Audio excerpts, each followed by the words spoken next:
God, it is 10/22/2022. It's October. Yeah. And what do you think it is? 50, 60, 70 degrees? I think it's high 60s, low 70s. It's High beautiful. 60s. So once again, if you've seen Brian before, this is Brian. He's in charge of Southpaw. And there's his logo, Exterior Services. My bleached out. And what are you doing today, Brian? We are going to be sealing this patio with a Trident's Cyclone sealer, which is a joint stabilization sealer. It is not a wet look, it's more of a slight enhancement, which I prefer. Okay. Obviously everything's all cleaned off. Gonna hit everything with the leaf blower real quick. We'll start back that way. We're gonna work in about 10-foot sections. Obviously apply carefully. I got the spray shield here, and after initial application, which is usually pretty heavy, I go through and back roll and just kind of chunk my sections all the way back. And back roll means using this applicator? So I got a foam roller that'll kind of pick up any of the puddles, and then, obviously ensure an even appearance. And then technically it's safe to walk on within 60 minutes, but full cure times of 24 hours. Just leave it alone for a day. Leave it alone for the day. Yeah. And tomorrow you'll be ready to rip. All right. God, it's gonna look great. And then the next step, obviously you did the exterior windows and the siding, which you've seen in the other video, and then we'll be doing the interior windows. Yes, sir. And the screens. Yep. And until you clean the outside windows, I didn't realize how dirty the interior windows were. Yep. I mean, and they're dirty. Yep. Not just dirty. That's partially because they were never cleaned post-construction, so you're dealing with a lot of the a lot of the dust particles and everything still floating around from that. All right. So after this clean, you should be able to get a longer time period without them getting super scuzzy again. So all right. Very good. get them all cleaned up and you should be good for the winter. All right. Well, I'm going to let you do your shtick. I'll be back doing some more videos, interrupting you in your work process. And yeah. Cool beans. All right, good. I'll be back, folks. Oh, and it's obviously a gorgeous day. Oh, look at how nice it is. Oh my God. It is so nice. The sun's warm. Oh, I love it. All right, I'll be back. All right, we're sneaking up on Brian. Doesn't even know we're here. Still doesn't know. Oh, isn't that interesting? That little shield. Oh, yeah. So what happens if that chemical gets on things you don't want it on? Soap and water usually is enough to take it off. Obviously, you don't want to let it dry. But when it's still in a liquid state, you're pretty safe to get everything off, as long as you do it in a timely manner. Okay. So right now we're putting on the initial, air quotes, flood quote. So kind of putting it on heavy. Oh, I see. That's why it's so thick. And then you'll roll it out. And then we kind of come back and back roll, obviously letting it absorb into the joints, and then obviously into the paver surfaces themselves. And when we come back to back roll, that ensures the evenness of the finish. Oh. Obviously it goes on opaque, but this particular sealer dries with a slight enhancement, so it's kind of more of a matte finish. A lot of sealers you see online are the wet look, which is obviously just a personal preference. Mm-hmm. And I see, so you're just holding that barrier up just so nothing gets on the siding. That's pretty much all it is. It's a whole lot easier than coming back and having to clean it. Yes, sir. And I see you're very disciplined. You have like you're doing an area. Yep. I'll usually go route to here, and then I'll go back and back roll. I kind of attack everything in chunks about that size. Okay.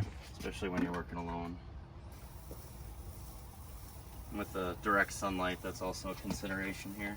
Because it's going to dry faster, I assume? Yeah, it's not a huge issue, but you don't want to go halfway through the patio and then be like, oh crap. Oh, and then want to roll it out and discover that it's too dry. Yeah, because there'll be sections that are the pools, if you will be already solidified to the point where it's kind of cumbersome. So sections is the way to go. Then obviously it'll dry evenly after the back rolling has taken place. That's a good example over there. You can see all the topography, if you will. Of the Oh yeah, site. you can.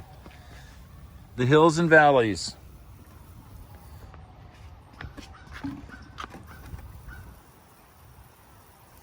So this sealant keeps the moisture out of the...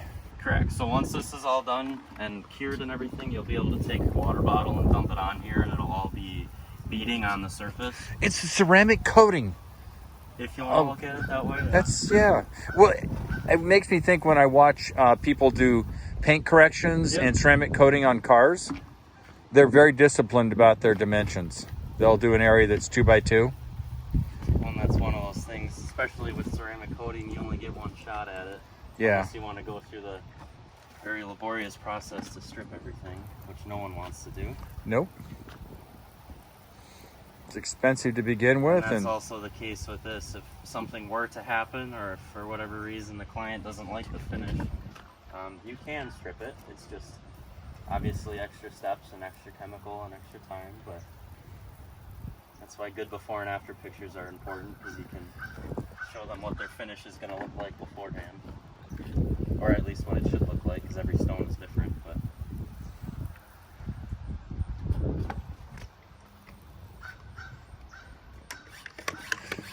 so I'm guessing, like anything you do many times, you start to develop techniques and little tricks that help speed it up. yep, and I mean, like with everything, there's 100 different ways to do it, but as long as you're roughly, following the, and I say roughly, but as long as you're following the manufacturer's install specs, I mean, there's a whole bunch of different ways to actually apply it.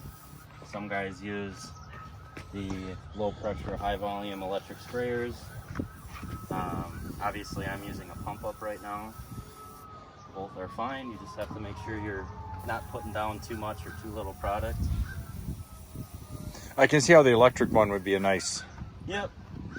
There's pros and cons to everything, but I've done stain application with the electric ones, and I personally find that it atomizes too much.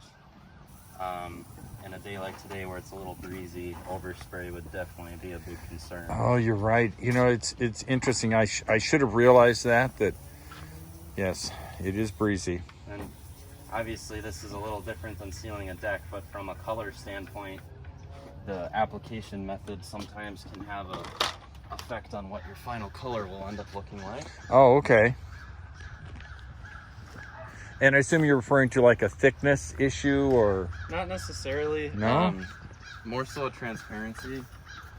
So if you spray on like a really dark brown onto a wood, sometimes you'll get more of a lighter brown, opposed to if you were to do a section that was brushed or rolled, like traditional application.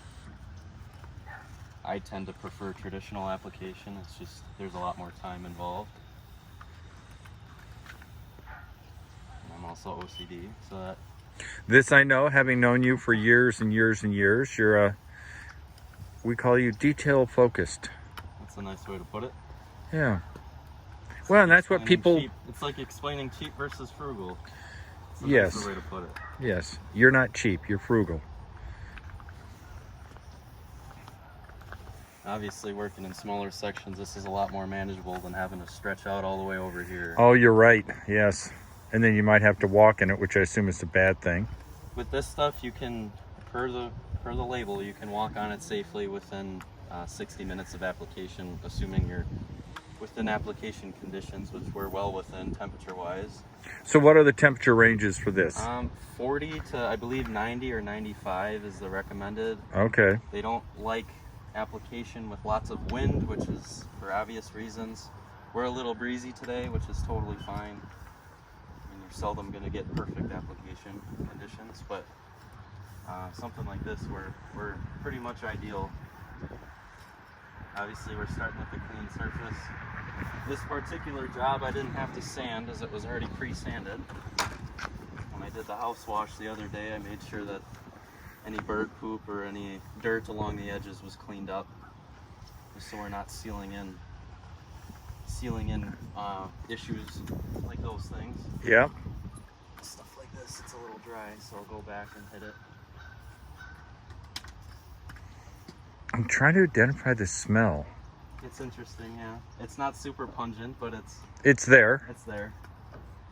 That's another consideration. Some concrete sealers and paver sealers, some of them have very, very high VOCs, and the smell can be you know, amongst the entire neighborhood. This particular stuff, I mean, obviously we're right up in it. I can barely smell it. I can barely smell it too. Coming into the environment from not being around, yeah, you're gonna smell it a little bit, but Yeah, you're not gonna smell it from the road. there's nothing unpleasant about it. Your It's neighbors just aren't there. gonna smell it. No. Since Some my concrete neighbors, sealers stink up the whole neighborhood for a day. yeah, my neighbors are 300, 400, 500 feet away. This is a little excessive, but with stuff that has the highs and lows like your stone does, I like to go through. Oh, and more even it time. out. Yep. Okay, that's a very good idea. So you don't get that thick area. Even if there is a little pool here and there, it's not the end of the world. It's just going to take a little longer to absorb.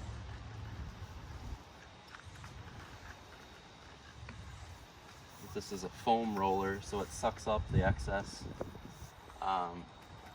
material, and then obviously you can deposit it wherever else you want. Depending on what roller you use, you'll have better or worse results, but foam rollers are the way to go for this application. Yeah, it makes perfect sense. You're able to pick it up, the excess, and distribute it where it's needed, and get down into those crevices. Which these ones are sanded relatively well. There's a couple spots where they're really low, but this is a slit foam roller, so you have about 3/8 of an inch. Oh, I see. It's Where divided into little pieces. You'll be able to get it, actually, if you push hard, you'll be able to get it down into the joint. And that's part of the reason with this stuff, because it's a joint stabilization. You go heavy with the initial coat because you want it to soak down into the joints. If you were doing something like concrete sealing, which obviously Trident makes those as well, or makes those products as well. Very similar process. You just don't have to put a crazy amount of product on like you do here. And this product can also be applied with a larger flood coat and a foam squeegee, so you'll more or less start off and push it around. Push it around like if you're sealing a hardwood floor, very similar to that. Okay. I don't prefer that method, but it depends on what your paver type is. Something like this, it would definitely be doable, but there's certain types where it's easier and certain types where it's the spray and back roll method is preferred. And all it takes is experience. Yeah, once you do it, you know, a couple dozen times. Yeah. Yeah, I keep looking at this and thinking, you know, I can understand that people do it themselves. I get it. Yeah. Oh no, and this is absolutely something that could be taken care of personally. It's just like with everything, it comes in the prep work. Yeah. Making sure you take the time to read everything and making sure your surface is clean and prepped the right way. It's all about the details. The biggest thing with applying a sealer of sorts is if you do, like I just did a light pressure rinse, I didn't do anything crazy. If this were a home that had a 10-year-old patio, I'd come through and I'd apply basically a house wash mix and I'd surface clean everything. You've got to rinse and rinse and rinse and rinse to make sure that you're back to just bare bare pavers. You don't want any chemical left on there, as that residue may affect your top coat once you actually go to put it on. That's always a consideration, and from a homeowner standpoint, it's something maybe overlooked. If you think you did it enough, do it again. In terms of cleaning it and From prepping. a rinsing standpoint, yeah. Oh yeah, you can't over rinse. No, you'll want to do it, excessively, just to make sure you're back to nice and clean and bare pavers.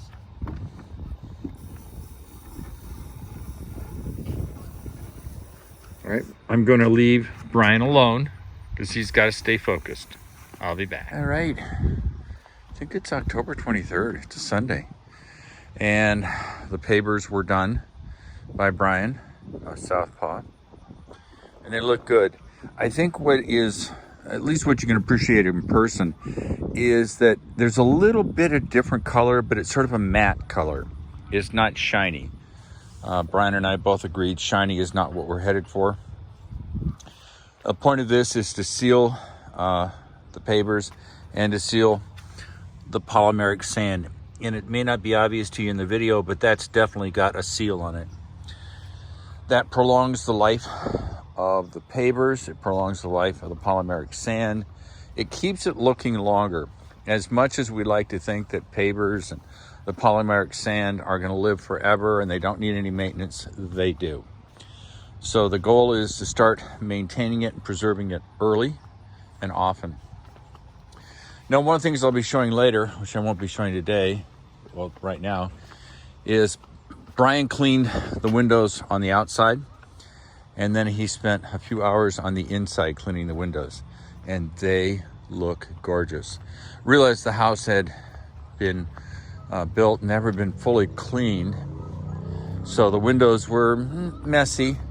And like I said before, you want your windows to look good in the winter because obviously you're inside, you're looking out through the windows. It's your portal to the great outdoors. And obviously this is the south-facing wall because there's the sun. So it becomes even more obvious as the sun gets lower in the sky. Obviously it penetrates the living space. This shadow used to be down here.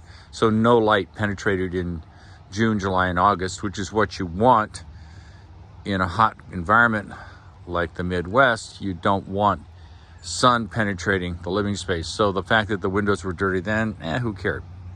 But that'll be coming soon. Bye.